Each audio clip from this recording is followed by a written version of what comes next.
My name is Will Parish, and I'm about to tell you how a single text message turned my world upside down and how I turned theirs inside out in return. I was sitting in my basement office, going through the monthly credit card statements like I always do. 23 years of running Parish Electric had taught me that numbers don't lie, even when people do. The bourbon in my glass was good, the silence was better, and I was actually enjoying the mundane task of balancing our books. That's when I saw it. Lakeside Resort and Spa.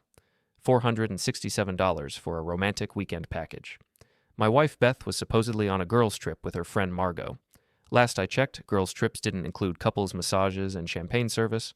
I pulled up the full statement on my laptop. Room service charges for 2, spa treatments for 2, wine tastings for 2. Either Beth had developed multiple personalities or she wasn't alone. My phone buzzed. A text from Beth, complete with a photo of her lounging by the resort pool in that red bikini I bought her for our anniversary. She looked radiant, relaxed, and completely at peace. "Wish you were here," the message read. I stared at that photo for a long moment, taking in every detail. The pristine pool, the mountain backdrop, the expensive cocktail in her hand. Then I noticed something in the background. A man's watch on the table beside her chair. A Rolex Submariner. I knew that watch because I'd admired it plenty of times at the country club. It belonged to Graham Thornton. Graham Thornton, real estate golden boy. Graham Thornton, married father of 2. Graham Thornton, who always had a joke ready and a firm handshake for everyone at the club. Graham Thornton, who apparently had been shaking more than hands with my wife. I took a sip of bourbon and typed my response. His wife wishes she was there too. Then I did something that would change everything. I forwarded Beth's text, along with screenshots of all those romantic charges, directly to Sophie Thornton. 1 keystroke. That's all it took. I set my phone aside and went back to my bourbon. The silence in my basement felt different now, charged with possibility. I just lit a fuse, and I was curious to see what would explode first. I didn't have to wait long. My phone started ringing at 8:47 p.m. Beth's number. I let it go to voicemail, then it rang again, and again. By 9:15, I had 17 missed calls and 12 voicemails I had no intention of listening to. Instead, I poured another bourbon and started planning. 23 years in the electrical business had taught me about circuits, about connections, about what happens when you introduce the right current into the right system. People weren't so different from electrical networks. They had their connections, their power sources, their weak points where everything could short out. Graham and Beth thought they were so clever, so careful, but they'd made the same mistake most cheaters make. They'd underestimated the person they were betraying. My phone buzzed with a text from an unknown number. "We need to talk. Tonight.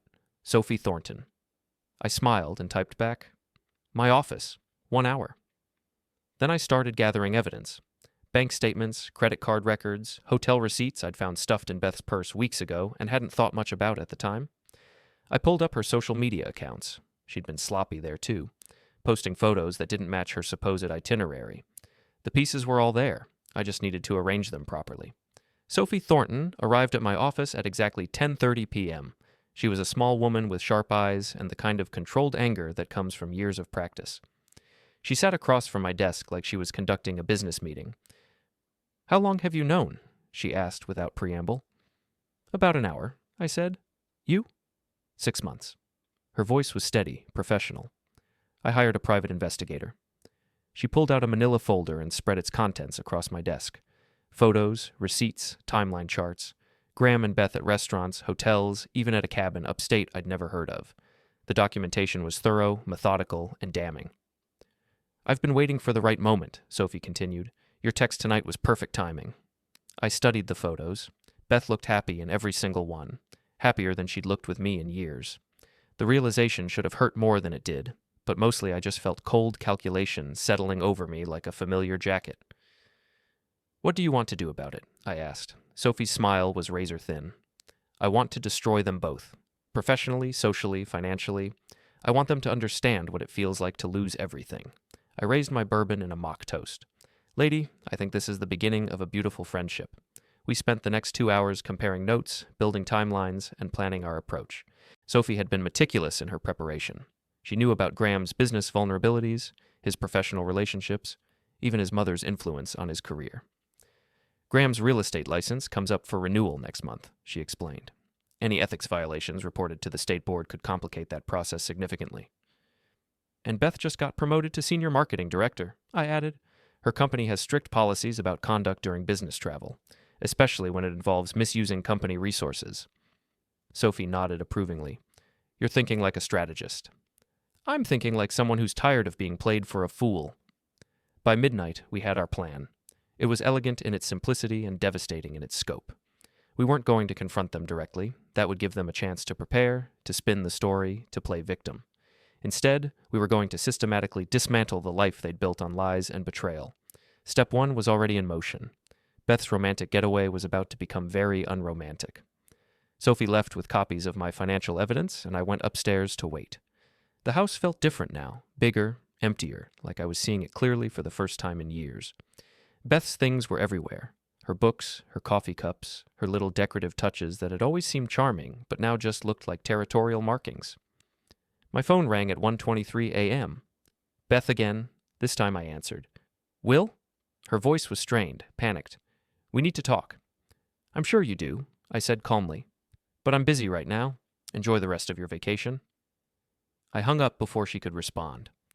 The next morning, I called my lawyer, my accountant, and my business partner, Ray. Ray had been with Parish Electric since the beginning, a straight-talking guy who'd always had my back. When I explained the situation, his response was predictably direct. About time you figured it out, he said. Half the crew's been wondering when you'd catch on. You knew? Will, she's been taking mysterious trips for months. Her car's been spotted at the Marriott downtown when she's supposed to be at work conferences. Even my wife noticed, and she barely pays attention to gossip. The humiliation of that revelation stung, but it also clarified things. If people had been talking, then Beth and Graham's affair was already semi-public knowledge. That made what came next easier to justify. I spent the day making calls, gathering information, and setting pieces in motion. By evening, I had a clearer picture of just how extensive their deception had been. The cabin upstate, rented under Graham's business account but paid for with my credit card. Beth had been using our joint account to fund their romantic getaways. The jewelry I'd thought was a gift from her sister, purchased by Graham, according to the store receipt I found in her jewelry box. They hadn't just been having an affair, they'd been building a whole alternate life together, funded partially by my money and completely by my ignorance. That night, Sophie called with an update. I booked a flight to the resort, she said. I'll be there tomorrow morning. What are you going to do? I'm going to have a very public conversation with my husband about his extracurricular activities. The resort has a strict policy about disruptive guests. I suspect their romantic getaway is about to be cut short. I smiled. Sophie Thornton was turning out to be a formidable ally. What about you? She asked. What's your next move? I looked around my empty house, at all the evidence spread across my kitchen table, at the future I was about to dismantle and rebuild. I'm going to make sure they understand exactly what they've lost, I said, and I'm going to enjoy every minute of it. The call came at 6:47 a.m. Sophie's voice was crisp with satisfaction. Mission accomplished, she said. They're checking out as we speak. What happened? I arrived at the resort this morning and asked the concierge to deliver a message to Mrs. Parish in the romantic suite. When Beth came down to the lobby, I was waiting with printouts of every receipt, every photo, every piece of evidence we'd compiled. I could picture the scene, Beth's face when she realized her perfect getaway had been compromised, Graham's panic as his carefully constructed lies crumbled in real time. Graham tried to deny everything at first, Sophie continued, until I showed him the photos of them at dinner last night. Turns out the resort photographer takes candid shots for their social media. Very romantic, very incriminating. Where are they now? Packing. The resort manager was very understanding about my situation. Apparently, they don't appreciate guests who lie about their marital status when booking romantic packages. Something about insurance liability. I felt a warm glow of satisfaction. So they're coming home early. Beth is. Graham's driving separately. I may have mentioned to the resort staff that his credit card might have been compromised, so they're requiring cash payment for any additional charges. He's scrambling to find an ATM that will cover his hotel bill. Sophie Thornton was proving to be even more devious than I'd imagined. I was beginning to understand why Graham had been foolish enough to risk losing her. What's our next step? I asked. I'm filing for divorce this afternoon. My lawyer is very interested in the evidence we've compiled. Adultery still matters in custody and asset distribution cases. And I'm making some changes of my own. After Sophie hung up, I called the bank and had Beth removed from our joint accounts. Then I called the credit card companies and reported her cards as potentially compromised. By the time she got home, her access to our finances would be completely cut off. Next, I drove to the country club where Beth and I had been members for 8 years. Sam Morrison, the club manager, was an old friend who'd always been straight with me about club politics and gossip. "Will," he said when I walked into his office, "I was wondering when you'd show up." "So you know?" Sam nodded grimly. "Graham's been bringing her here for lunch meetings that looked more like dates." I thought about saying something, but he shrugged. "Not really my place." "It is now," I said. "I need to know who else has seen them together, and I need to know about any club events they might have attended as a couple." Sam pulled out a thick folder. "I started keeping notes a few months ago, just in case this day came. Graham signed her in as his guest 14 times in the past 6 months, always when you were out of town on jobs." The documentation was damning.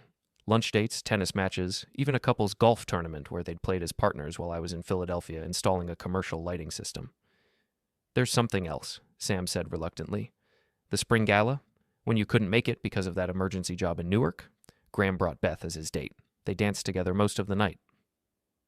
The spring gala. Beth had been so disappointed when I'd had to cancel. She'd gone anyway, claiming she didn't want to waste the ticket. Now I understood why she'd been so insistent about attending alone. "Who else saw them?" "Half the club.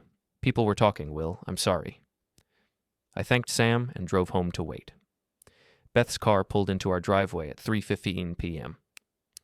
I watched from the kitchen window as she sat in the driver's seat for several minutes, probably trying to figure out what to say, how to spin this disaster into something manageable. When she finally came inside, she looked like she'd been crying for hours. Her makeup was smudged, her hair was disheveled, and she had the desperate look of someone whose carefully constructed world had just collapsed. "Will," she started, "we need to talk about what happened." "I know what happened," I said calmly. "The question is what happens next." She tried to approach me, but I held up a hand to stop her. "Before you say anything," I continued, "you should know that I've spent the last 24 hours learning some very interesting things about your relationship with Graham Thornton." Beth's face went pale. "It's not what you think." "Really?" "Because I think you've been having an affair for at least 6 months. I think you've been using our money to pay for romantic getaways. I think you've been lying to me about business trips, girls' weekends, and late nights at the office. I think you've been playing house with another man while I've been working 60-hour weeks to pay for the life you've been living behind my back." Each accusation hit her like a physical blow. She sank into a kitchen chair, her composure finally cracking completely. "I never meant for this to happen," she whispered.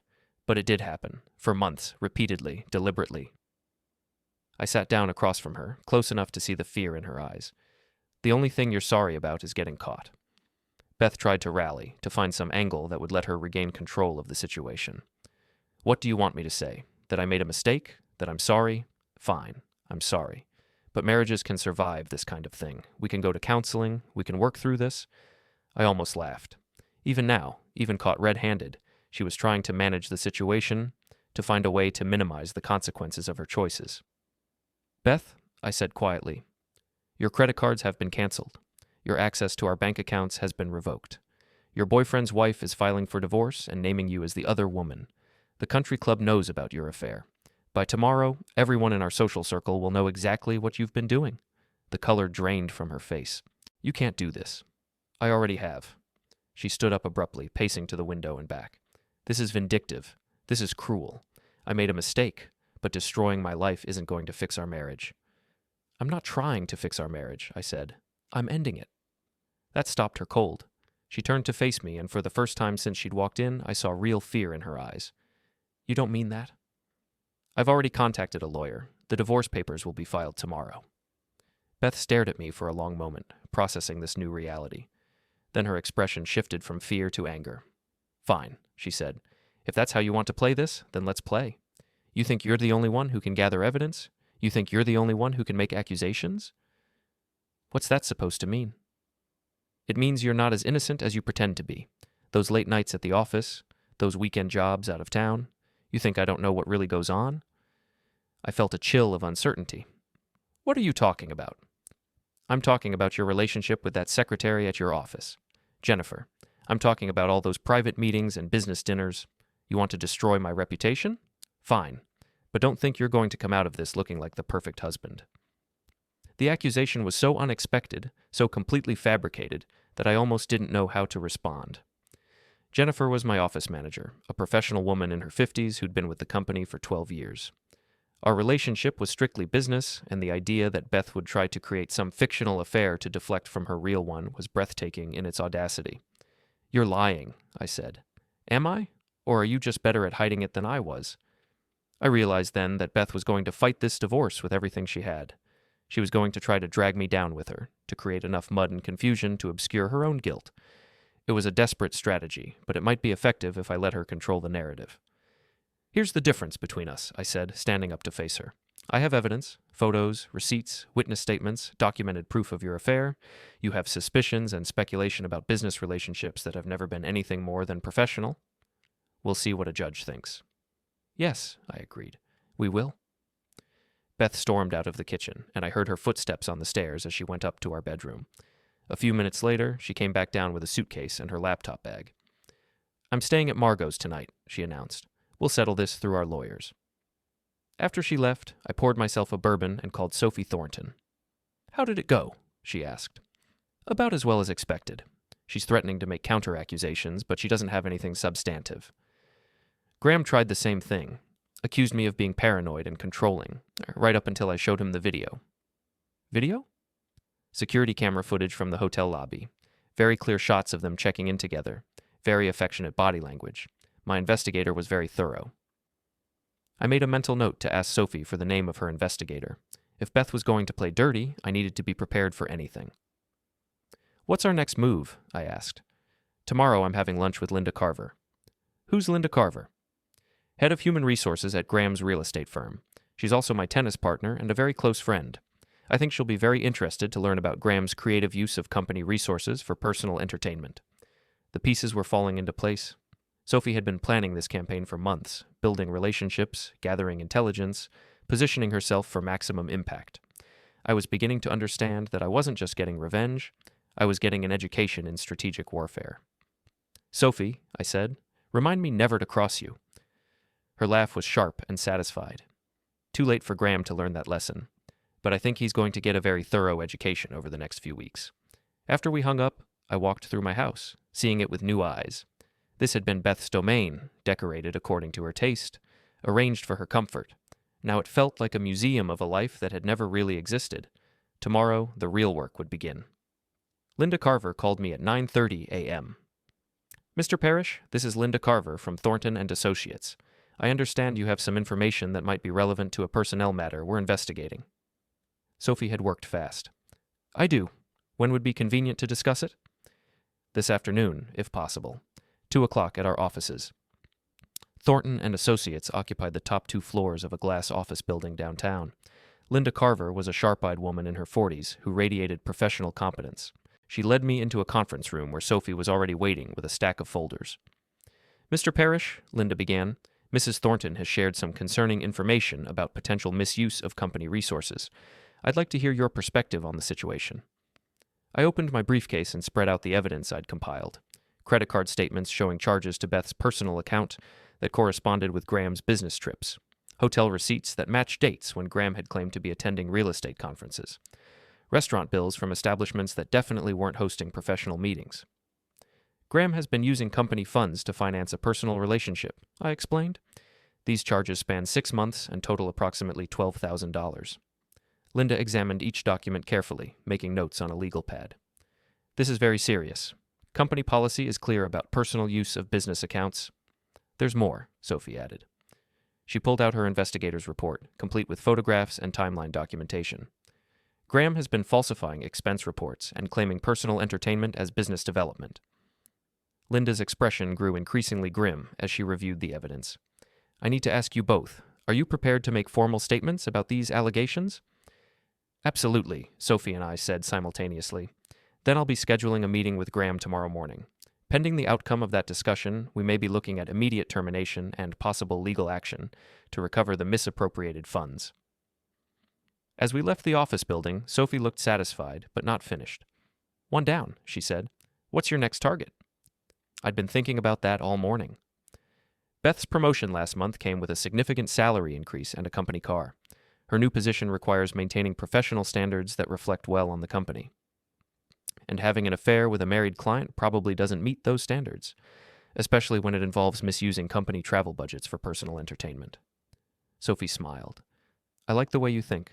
What do you need from me? Documentation that Graham was never actually a client of Beth's company. Proof that their business relationship was fabricated to cover their personal one. I can get you that. Graham keeps meticulous records of his actual business relationships. If Beth's company isn't in his files, then their connection was purely personal. We spent the rest of the afternoon planning our next moves. Sophie had contacts throughout the local business community, tennis partners, book club friends, charity committee members. She knew which information would be most damaging to whom, and how to ensure it reached the right people at the right time. That evening, Beth called. Will, we need to talk about this divorce. I think we're both being hasty. I don't think we are. Look, I made a mistake. I know that. But we've been married for 15 years. That has to count for something. It counted right up until you decided to throw it away for Graham Thornton. There was a long pause. I heard about what you did to Graham's job. I didn't do anything to Graham's job. I simply provided his employer with accurate information about his business practices. You're destroying people's lives. I'm revealing the truth about choices people made. There's a difference. Beth's voice shifted, becoming more calculated. You know, if this gets ugly, there are things that might come out about your business practices too. Electrical contractors who cut corners, who don't always follow safety codes to the letter. It would be terrible if someone reported concerns about Parish Electric to the licensing board. The threat was clear, and it made me realize that Beth was more dangerous than I'd given her credit for. She was willing to attack my livelihood, my professional reputation, everything I'd built over 2 decades. Beth, I said carefully, my business practices are completely legitimate and fully documented. Every job, every inspection, every permit is on file with the appropriate authorities. But if you want to play that game, I should mention that I've been doing some research of my own. What kind of research? The kind that involves understanding exactly how much of our marital assets you've been spending on your boyfriend. The kind that documents every lie you've told about your whereabouts over the past 6 months. The kind that shows a pattern of deception that goes far beyond a simple affair. I could hear her breathing on the other end of the line, processing this new information. What do you want? She asked finally. I want you to sign the divorce papers when they're served. I want you to accept a fair but not generous settlement. And I want you to disappear from my life as quickly and quietly as possible. And if I don't? Then this gets much more public and much more unpleasant for everyone involved. After she hung up, I called my lawyer to discuss strategy. David Chen had been handling legal matters for Parish Electric for years, and he understood both my business and my character. Will, he said, I need to ask you directly. Is there any truth to her counter-allegations about your business practices or personal relationships? None whatsoever. My business is clean, my relationships are professional, and I have documentation to prove both. Good, because she's going to try to create doubt, to muddy the waters enough that a judge might split the difference rather than making a clear determination about fault. What's our best strategy?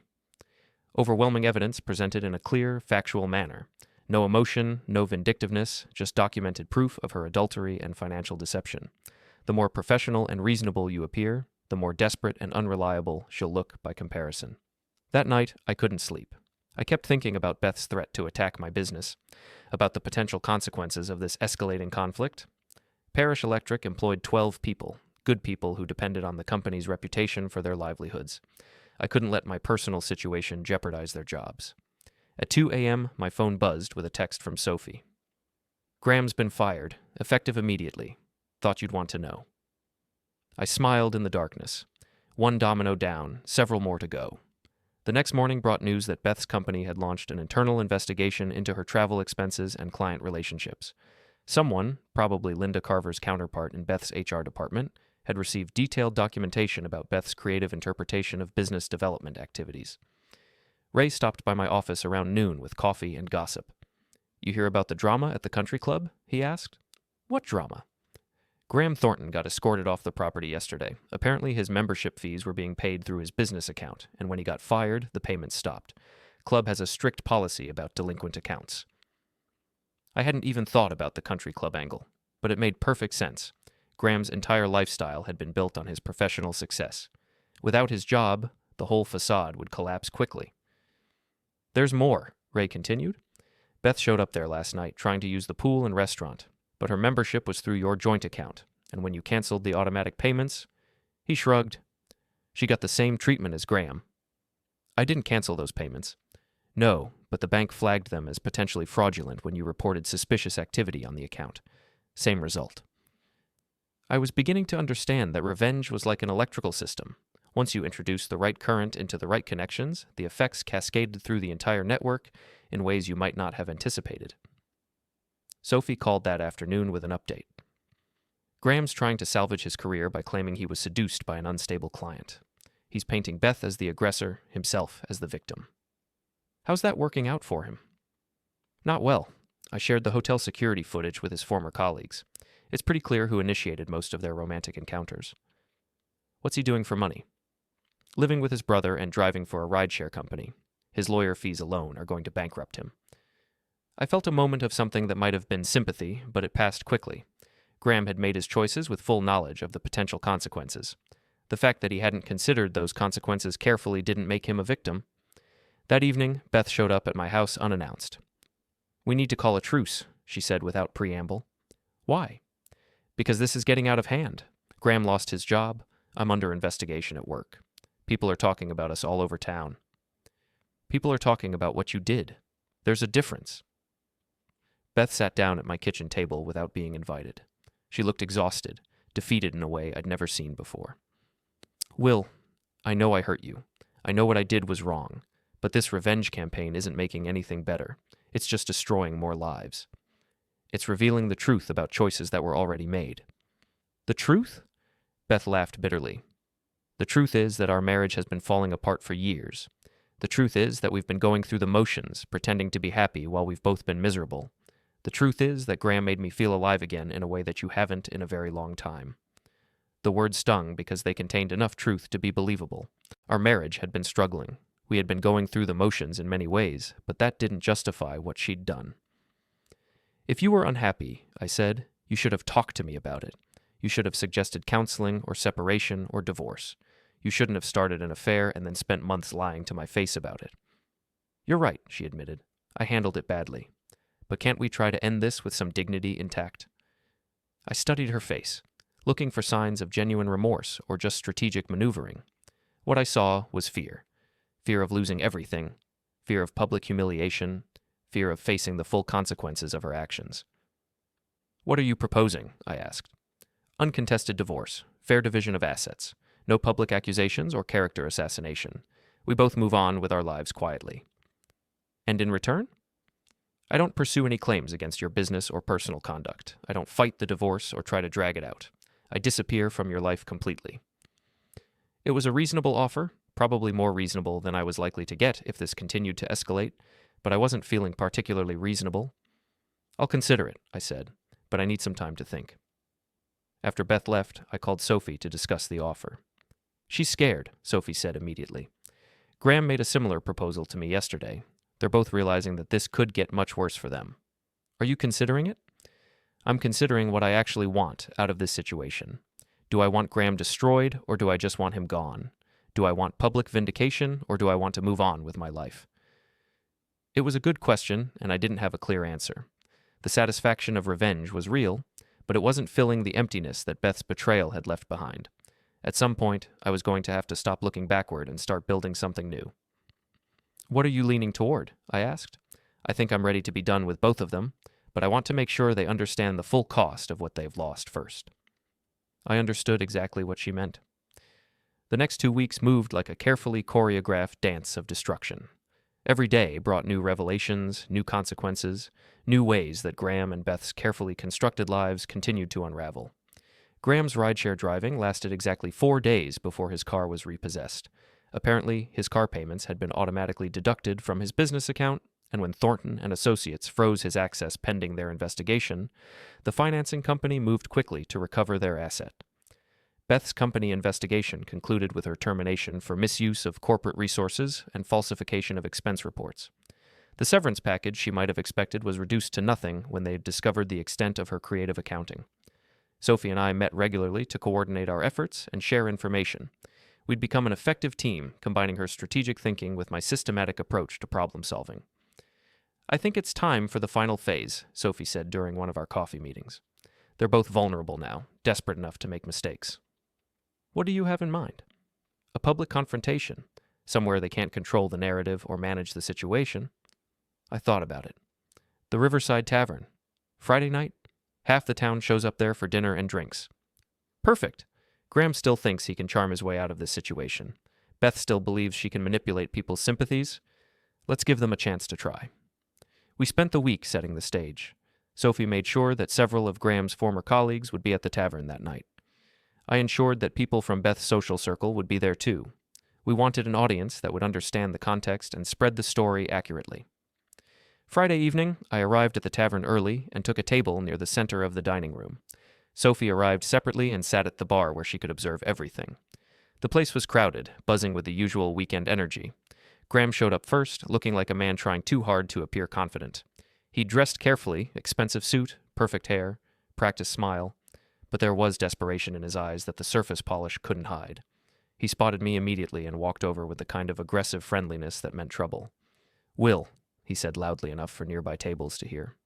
"Good to see you, buddy. How's business?" "Better than yours, apparently." Graham's smile faltered slightly. "Yeah, well, sometimes you have to make career changes. New opportunities, you know." "Is that what you call it?" Before Graham could respond, Beth walked in. She looked around the room nervously, clearly uncomfortable with the public setting, but determined to maintain her composure. She joined us at the table, sitting down like she belonged there, like we were all just old friends having dinner together. "Will," she said with forced casualness. "Graham, what a coincidence running into you both here." "Not really a coincidence," I said. "I thought it was time we all had a conversation in a place where we couldn't hide behind lawyers and phone calls." The tension at our table was becoming noticeable to other diners. Conversations at nearby tables grew quieter as people tried to listen without appearing obvious about it. Graham leaned forward, lowering his voice. "Look, Will, I know this situation is complicated, but we're all adults here. We can work this out reasonably." "Can we?" "Because from where I sit, it looks like you've both been working very hard to avoid taking responsibility for anything." Beth tried to take control of the conversation. "Will, you're embarrassing yourself. People are watching." "Good. Let them watch. Let them hear the truth about what you've both been doing." I pulled out my phone and opened the photo gallery. The first image was Beth's "Wish You Were Here." Text from the resort. I held it up so both of them could see it clearly. "This is where it started," I said, my voice carrying to the surrounding tables. "My wife, texting me from a romantic getaway she was sharing with your husband," I nodded toward Sophie at the bar, "while I was home working to pay for it." Beth's face went white. Graham looked around the room, realizing that their private drama was becoming very public very quickly. "Will, please," Beth whispered. "Not here." "Where then? In private, where you can lie and manipulate and try to rewrite history? Where you can pretend that 6 months of betrayal was just a mistake?" Sophie appeared at our table, her timing perfect. "Graham," she said pleasantly, "I see you're having dinner with your girlfriend and her husband. How modern of you all." The conversations around us stopped completely now. This was better than television, and everyone in the restaurant was watching the drama unfold. Graham stood up abruptly. "This is harassment. You're both harassing us." "We're having a conversation," I said calmly, "about choices and consequences, about what happens when people think they can lie and cheat and steal without anyone noticing." "I never stole anything," Beth protested. I pulled out a printed spreadsheet and placed it on the table. $12,000 in charges to our joint accounts for hotels, restaurants, and gifts that were part of your affair. Money that came from my business, my work, used to fund your relationship with him. The number was loud enough for several tables to hear clearly. I watched as people processed the information, understanding the scope of the betrayal.